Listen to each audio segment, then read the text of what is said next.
तो हेलो बच्चों, आज हम लोग स्टार्ट करेंगे 8th क्लास का फर्स्ट चैप्टर का फुल कॉन्सेप्ट। उम्मीद है कि आपको इस वीडियो में फर्स्ट चैप्टर का फुल कॉन्सेप्ट को समझ में आ जाएगा। ठीक है, तो चलिए स्टार्ट करते हैं बिना किसी देरी के। तो क्या होता है, क्या लिखा हो देखिए। फर्स्ट कॉन्सेप्ट क्या है कि प्राकृतिक संख्या होता है क्या चीज़ है। तो नेचुरल नंबर क्या होता है कि जैसे कि गिनती जो होता है ना, वही हो गया नेचुरल नंबर। ठीक है, फाइनल, ज़्यादा ये करने का कोई ज़रूरत नहीं है। मतलब जो गिनती होता है कि नहीं, 1 2 3 1 2 3 4 5 6 7 8, ये हो गया आपका नेचुरल नंबर। ठीक है, सेकंड में क्या है कि पूर्ण संख्या मतलब होता है कि पूर्ण मतलब क्या होता है कि समझ में आता है कि पूर्ण मतलब पूरा, यानी कि पूरा।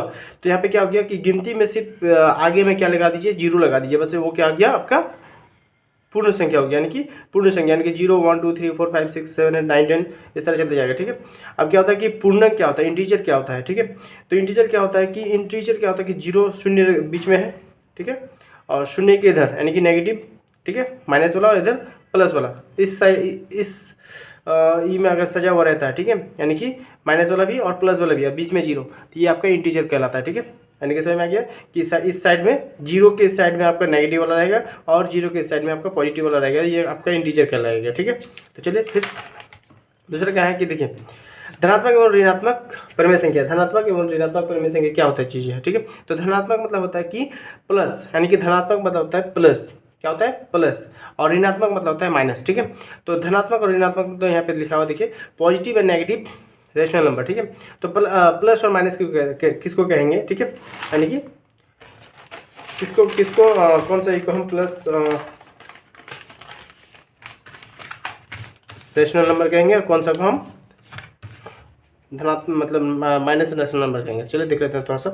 तो देखिए प्लस का क्या लिया है कि धनात्मक रेशनल नंबर, यानी कि धनात्मक परिमेय संख्या क्या होता है। तो धनात्मक परिमेय संख्या, धनात्मक, अरे बहुत गर्मी हो रहा है यार, धनात्मक परिमेय संख्या। ठीक है, तो धनात्मक परिमेय संख्या का उदाहरण लेते हैं। चलिए ठीक है, देखिए जैसे कि 2/5, यहाँ पे जो लिखा हुआ है वही 2 लिखा है, समझा देना। ठीक है, यहाँ पे क्या हुआ, नहीं है मतलब क्या है, यहाँ पे प्लस है। ठीक है, नहीं है मतलब प्लस है। ठीक है, तो ये आपका धनात्मक हो गया। चलिए सेकंड, 3/4, ये भी धनात्मक हो गया। -1/4, -1/-4, ये भी धनात्मक हो गया, क्योंकि ये कट जाएगा, माइनस माइनस कट जाएगा इसी कारण से। ठीक है, और दूसरा फिर क्या है कि -3/-2, ये भी माइनस माइनस कट जाएगा, ये भी धनात्मक हो गया। ठीक है, ये हो गया आपका धनात्मक परिमेय संख्या। एंड क्या होता है ऋणात्मक परिमेय संख्या, क्या होता है कि ऋणात्मक परिमेय संख्या को समझ लेते हैं। ऋणात्मक परिमेय संख्या, तो ऋणात्मक परिमेय संख्या क्या होता है कि देखिए, -2/3, ये आपका ऋणात्मक हो गया। -3/5, ये भी ऋणात्मक हो गया। -3/-8, ये भी ऋणात्मक हो गया। 5/-12, ये भी ऋणात्मक हो गया। यानी कि ऋणात्मक मतलब होता है माइनस और धनात्मक मतलब होता है प्लस, बस इतना ही। चलो ठीक है, दूसरा समतुल्य परिमेय संख्या क्या होता है। समतुल्य परिमेय संख्या यानी कि equivalent rational number. Equivalent rational number उसे कहते हैं। ठीक है, जैसे कि आपको चलिए डायरेक्ट उदाहरण के तौर पर हम समझाते हैं। ठीक है, तो ये उसका उसका देख लेते हैं। परिभाषा क्या लिखा हुआ है कि एक परिमेय संख्या के अंश और हार को एक ही शून्यंतर यानी कि नॉन जीरो पूर्णांक से गुना करने या भाग देने पर हमें दी हुई परिमेय संख्या के समतुल्य अन्य परिमेय संख्या प्राप्त होता है। यानी कि इसको समतुल्य इक्विवेलेंट रेशनल नंबर में कभी भी हम नॉन जीरो यानी कि कोई जीरो से हम मल्टीप्लाई नहीं करेंगे। ठीक है, कोई अलग संख्या से हमको मल्टीप्लाई करना होगा या भाग देना होगा। ठीक है, तो जैसे यहाँ पे अगर हम समझे शॉर्टकट में, तो देखिए इस तरह का है। जैसे कि यहाँ पे उदाहरण क्या लिया हुआ है कि -2/3 और क्या है कि -6/9। ठीक है, समतुल्य परिमेय संख्या है। यहाँ पे क्या लिखा हुआ, समतुल्य परिमेय संख्या है, क्योंकि यहाँ पे जो -6/9 है उसको हम कुछ इस प्रकार से हम तोड़ सकते हैं। क्या कर सकते हैं कि देखिए ये टेबल में आता है, कौन सा टेबल में आता है भाई, तो यहाँ पे देखिए 3 का टेबल में ये भी आता है, 3 का टेबल में ये भी आता है। ये आपका समतुल्य हो गया, क्योंकि कोई सा भी एक टेबल में आता है। ठीक है, जैसे कि यहाँ पे हम इसको इस तरह लिख सकते हैं कि 2/3 और 2/3 इसको हम क्या कर सकते हैं 3/3, यानी कि 3 3 जा 9 एंड 3 2 जा 6। ठीक है, इस तरह तोड़ सकते हैं। यहाँ पे देखिए ये दोनों सेम आ गया, यानी कि सेम इक्विवेलेंट हो गया। ठीक है, समतुल्य हो गया। ठीक है, तो इसको हम लास्ट में हम काट भी सकते हैं। इसको काट देंगे तो क्या हो गया आपका 2/-2/3, यानी कि 2/3। तो आपका ये यहाँ पे क्या हुआ कि यहाँ पे क्या हुआ कि आपका मैच हो गया, यानी कि ये इक्विवेलेंट है, ठीक है। कुछ इस प्रकार से हम इसको बना सकते हैं, जैसे कि यहाँ पे -15/21 है, -15/21 है, तो इसको हम क्या कर सकते हैं कि 15 कौन सा टेबल में आता है, 21 कौन सा टेबल में आता है, दोनों एक ही टेबल में आना चाहिए, ठीक है। यानी कि दोनों समतुल्य होना चाहिए, यानी कि सेम होना चाहिए, बस उसको हम समतुल्य परिमेय संख्या कहेंगे बस, ठीक है। तो चलिए फिर दूसरे में चलते हैं, चलिए शॉर्टकट मारना होगा, ज़्यादा लंबा वीडियो बना के कोई फ़ायदा नहीं है भाई। और कुछ छूटा क्या, देखिए। और दूसरा क्या है कि परिमेय संख्या का मानक रूप, परिमेय संख्या का मानक रूप क्या होता है कि मानक रूप उसे कहते हैं, जैसे कि यहाँ पे डायरेक्ट एग्जाम्पल में समझिए, ठीक है, ज़्यादा झमेले का कोई नहीं है, ठीक है, एग्जाम्पल में समझाते हैं। देखिए मानक रूप उसी को कहेंगे, दैट मीन्स यहाँ पे देखिए, यहाँ पे एग्जाम्पल दिया हुआ है शायद मानक रूप का, कितना है 36/24। अच्छा एक चीज़ और, उसका परिमेय भी परिभाषा भी समझ लेते हैं। एक परिमेय संख्या मानक रूप के रूप में व्यक्त की जाती है यदि उसका हार धनात्मक पूर्णांक हो तथा उसके अंश और हार में एक के अतिरिक्त कई सर्व गुणनखंड ना हो, ठीक है। तो देखिए यहाँ पे क्या लिखा हुआ है कि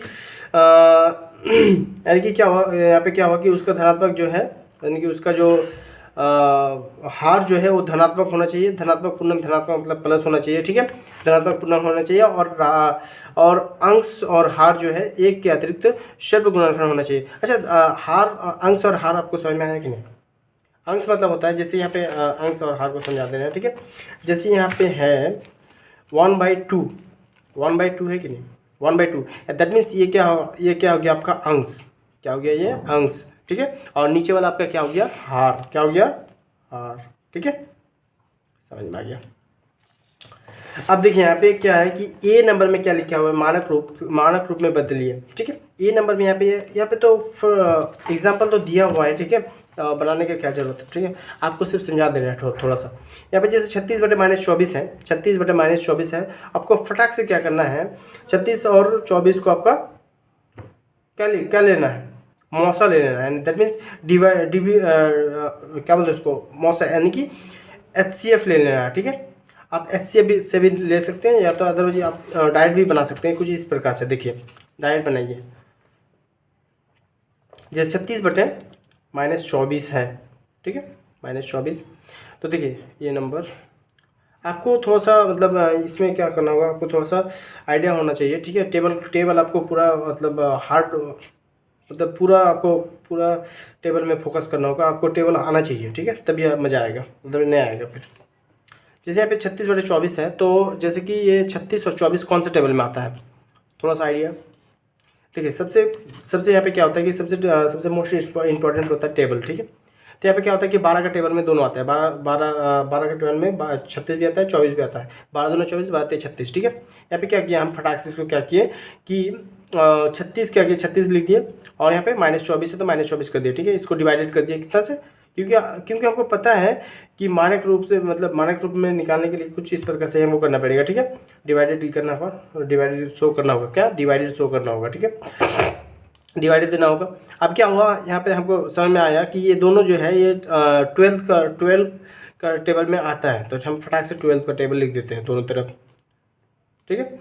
अब क्योंकि ये देखिए ये 12 का टेबल में ये भी आता है, 12 का टेबल में ये भी आता है, तो क्योंकि आपको थोड़ा सा यहाँ पे समझना होगा कि दोनों एक ही टेबल में आना चाहिए, ठीक है। तो चलिए यहाँ पे देखिए 12 का टेबल में 36 कितने नंबर में आता है, तो 12 तेरह 36 यानी कि 3, एंड 12 का टेबल में 24 कितने नंबर में आता है, यानी कि 24 कितने नंबर में आता है आपका, यानी कि 12 दूना 24 दो बार में, ठीक है, -2। ये हो गया आपका मानक रूप, ठीक है। मानक रूप का आपको डिवाइड करके आपको बनाना होगा, ठीक।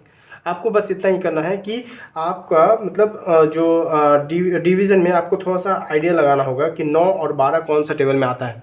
अलग अलग टेबल में अगर आ रहा है तो नहीं, एक ही टेबल में अगर दोनों आ रहा है उस टेबल को, उस पहाड़ा को ही लेंगे, अदरवाइज नहीं लेंगे, ठीक है।